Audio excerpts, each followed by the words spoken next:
Hey guys, welcome back for another update on the federal case against Sean Diddy Combs.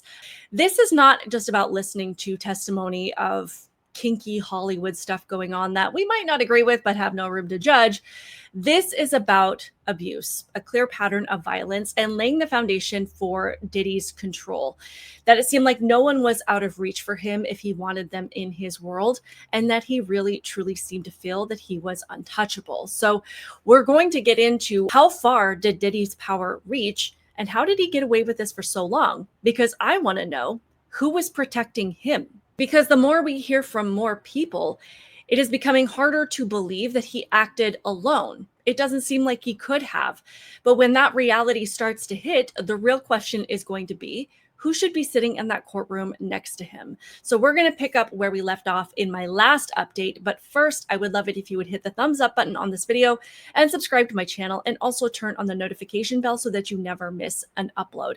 I've also created a Diddy case playlist, which contains my videos that I'm trying to keep short and sweet and to the point so that you can keep up on the important points of this case. So let's get into this. Cassie Ventura has continued to testify about what she experienced with Diddy in her life, whether they were dating or not. And then yesterday, we had a couple of more witnesses that took the stand. We heard from a woman named Dawn Richard, or Dawn Richard, which seems to be her stage name. She is a former member of one of Sean Combs' groups called Danity Kane. Richard testified to witnessing violent attacks against Cassie by Combs. We heard from Kerry Morgan, who was Cassie Ventura's former best friend, who also testified about witnessing Combs' violence against Cassie, and she claims to have been subject to his violence as well, which we are going to get into in a minute. Then we heard from a man named David James, who is a former personal assistant to Diddy from between the years 2007 to 2009, and he testified that he also witnessed violence against Cassie, and also claims to have seen Combs attack another woman, a personal chef named Jordan Atkinson. So we are not only getting these horrific stories from Cassie, we are hearing stories from others as they are corroborating what she experienced, but they are showing too that they felt controlled by Diddy and powerless to speak up against him as well. They're adding to the dark and demonic picture of who this man truly was, how evil he truly was, and the fact that he apparently has no soul. And again, that he truly seemed to believe that he would never, ever get caught. And that is a dangerous person to be dealing with. So on the stand, Cassie continued to give raw, emotional, and straight up horrifying testimony. She described multiple violent assaults by Diddy. One 2009 incident, she says he stomped on her face after she punched him for insulting her.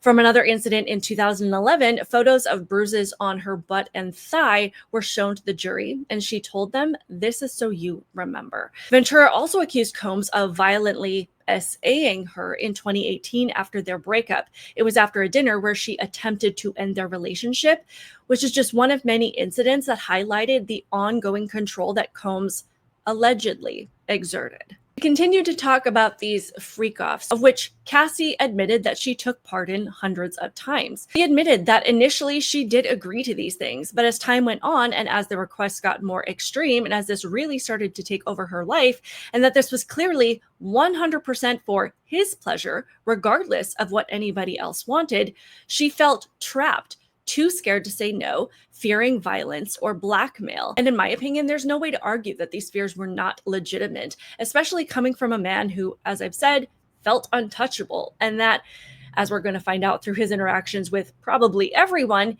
he felt he had so much power that he could make any of his actions go away. She testified to seeing Diddy attack others, employees, her friend, Kerry Morgan, who, as I said, took the stand yesterday, and we will get into what she had to say in a minute. And as I mentioned in my last video, it has been widely speculated that Combs was behind Kid Cudi's car blowing up after Combs threatened to retaliate against him out of jealousy of the relationship between Cudi and Ventura. The jury was shown photos and videos of these freak-offs and Cassie's injuries, which caused visible reactions by the jury members who seemed to be shocked and disgusted by what they were seeing. So let's get into what these witnesses were saying in their testimonies. First, on Richard's testimony. Richard was a member of Danity Kane and Diddy Dirty Money. On Friday, she told the jury she witnessed Combs hitting Cassie Ventura at his LA home, reminding them today that Combs allegedly told her that Cassie was okay and that if we said anything, that we could go missing.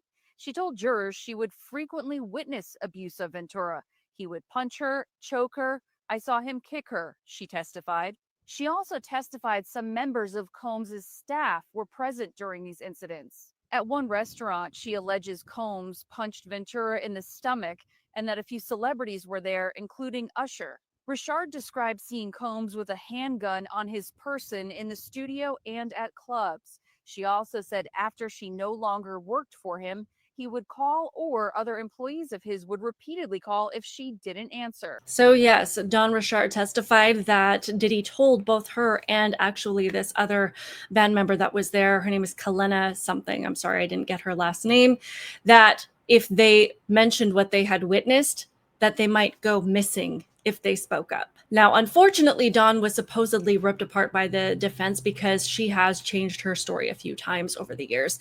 She has claimed it's because so much time has passed and that these were incidents that she was trying to forget, but it means her testimony might not be as impactful as the prosecution needs it to be. Next, we heard from Kerry Morgan, who, as I said, was Cassie Ventura's former best friend, and these are a few things that she spoke about during her time on the stand. In terms of Diddy's jealousy, she said that he would call Cassie over 50 times in a row, screaming at her, criticizing her looks, and questioning who she was talking to. He said Cassie felt like she couldn't leave because he controlled everything from her job to her car to her apartment. She felt like she was trapped. She said the first time she saw him getting physical with Cassie was in a house in Hollywood Hills. She says Diddy and Cassie were arguing in the bedroom while she stood in the foyer. She said she saw Diddy pushing Cassie and possibly punching and kicking her too. He said Cassie did not fight back and that Kerry yelled at Ruben, who is Diddy's security, to do something, and he did not. In fact, she said Ruben refused. Afterwards, her and Cassie ran out of the house and hid behind a neighbor's front steps for 30 minutes as Diddy searched for them. The other incident was the hotel surveillance incident at the Intercontinental Hotel. Said when Cassie came home, she was wearing a hoodie, she had a black eye, and she collapsed on the couch and appeared numb. 30 minutes later, Diddy showed up banging on the door with a hammer trying to get in. Kerry said she was terrified and called Diddy's assistant and security, begging them to stop. Kerry now talks about her own assault that happened in 2018. Kerry said when Cassie was in the bathroom, Diddy came up on her, choking her, and then he threw a wooden hanger that hit her in the head near her ear. She fled the apartment and texted Diddy's assistant saying he's going crazy and he lost it, but the assistant shrugged it off. Kerry said she considered filing a lawsuit, but about a month later, Cassie came to her and said that Diddy would give her $30K, so she took the money and signed an NDA. She said she hadn't spoke to Cassie ever since. So if what people are testifying is true, it is clear that Diddy is unhinged and he is terrifying and everybody around him was afraid of him. Lastly, we heard from David James, who was Diddy's personal assistant for a couple of years starting in 2007, and this is a summary of that testimony. David James testified that he got the job with Combs after seeing a New York Times article that Combs needed a personal assistant. He applied over and over, by fax, by email, by phone, and even dropping off an application in person. When he finally landed the interview, a bad boy exec pointed to a picture of Sean Combs and stated, "This is Mr. Combs' kingdom, and we are here to serve it." James said that moment stuck with him, and he got the job after quoting one of Combs' own lines, "Can't stop, won't stop," within the interview. Once hired, James described a non-stop, demanding job. He traveled the world with Combs, arrived before Combs to wake him up, made sure Combs had breakfast, prepared daily news briefings, and sometimes worked 3 weeks non-stop with no breaks. He testified that security guards often warned him to stay in his lane, which he translated as meaning, do what I was hired to do and nothing else. Then came his emotional testimony about Cassie. James testified that he met Cassie in Miami on a yacht that Combs had rented just to impress her. While smoking, James testified that Cassie turned to him and said, "Man, this lifestyle is crazy." James responded, "If it's so crazy, why don't you leave?" Cassie answered, "I can't. He controls my career, he pays my rent, he pays my allowance." James testified, "I just didn't think she could leave easily." He broke down in tears on the stand as he was recounting his early days at Bad Boy. He remembered hearing Combs describing Cassie as young, moldable. I got her right where I want her. So in my opinion, what is being laid out is that it was not just Cassie that Diddy was controlling. It was everyone around him. Now, how is all of this relevant to the case and not just some really unfortunate Hollywood relationship drama? Well, one of the charges against Diddy is racketeering. And this was a clip from a channel that I watch, and it is criminal lawyer Bruce Rivers. And I'm going to play the clip that I want to share at about 1.5 speed because it's kind of detailed and it's a little bit long, but he lays out what the prosecution is trying to do very well and how all of these points matter to what it is that they are trying to prove. Oh, let's just go with what is RICO. So RICO is the Racketeering Influence Corrupt Organizations Act, and it was originally brought around the time that the mafia was big in this country, and it was a tool that the government used to put everybody under one umbrella. And when you do that, it makes it kind of anything you do under that umbrella becomes a crime, basically. Not anything you do, but anything that's criminal and done in furtherance of the organization, even if you didn't do the things that are being accused, like somebody else did them, but you're in agreement with them. Basically, it was to get the bosses. So the boss can be over here, but all of his minions are over here doing all kinds of stuff. But the boss is standing alone and said, I didn't do any of that. Well, you didn't, but they were doing it for you and kicking up to you. So let's just talk about exactly what the elements are. Number one, they have to prove that an enterprise existed. That isn't going to be hard at all. So number one, there's an enterprise. Number two, that the enterprise affected interstate commerce. Well, Diddy had 2 homes. He was doing business all over the world. So that's not going to be hard.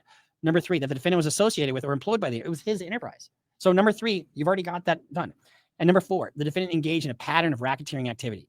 Now, we'll get to that in a second. And the last one is that the defendant conducted or participated in the conduct of the enterprise through a pattern of racketeering activity through the commission of at least 2 acts of racketeering activity as set forth in the indictment. So they have to prove at least 2 acts that he acted in a way that was at least 2 acts of racketeering activity committed within 10 years of each other. The government must show that the racketeering predicates are related and that they amount to or pose a threat to continued criminal activity. So when we look at the indictment, one of the first things they talk about is the enterprise. From at least 2008 through about the date of the filing, Sean Combs, the defendant, and others, known or unknown, were members of the associated criminal organization and basically forced labor, interstate transportation for the purpose of prostitution, coercion and enticement to engage in prostitution, narcotics offenses, kidnapping, arson, bribery, and obstruction of justice. So if he's conducting his affairs all over the country, bringing in drugs, bringing in prostitution, preventing people from leaving, hurting people, doing all, bringing sex workers in, preventing people from leaving. One of the accusations is that he would keep people there for days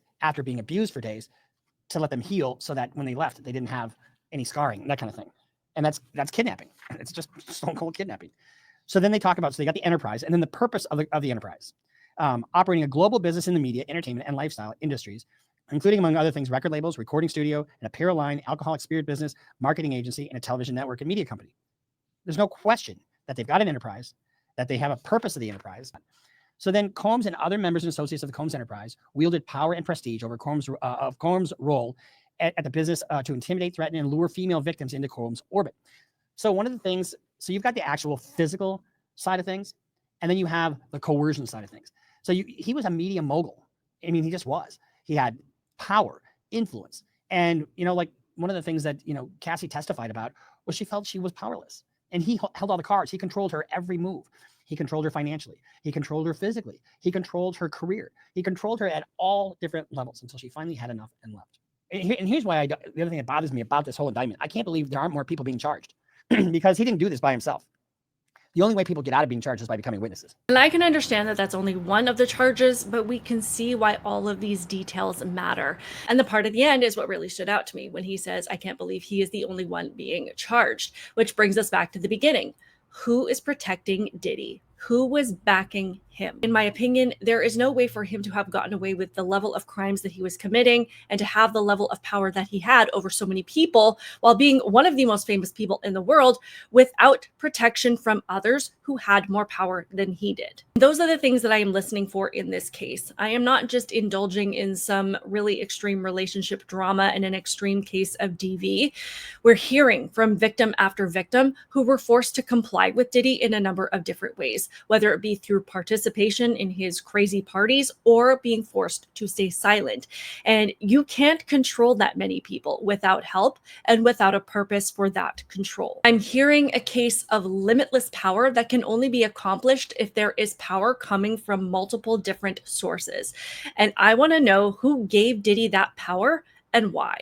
That's all I have for you in this one. I would love to hear all of your thoughts and theories in the comments below. Again, please be sure to hit the thumbs up button on this video and subscribe to my channel. Other than that, keep it real, guys, and I will see you in the next one. Bye.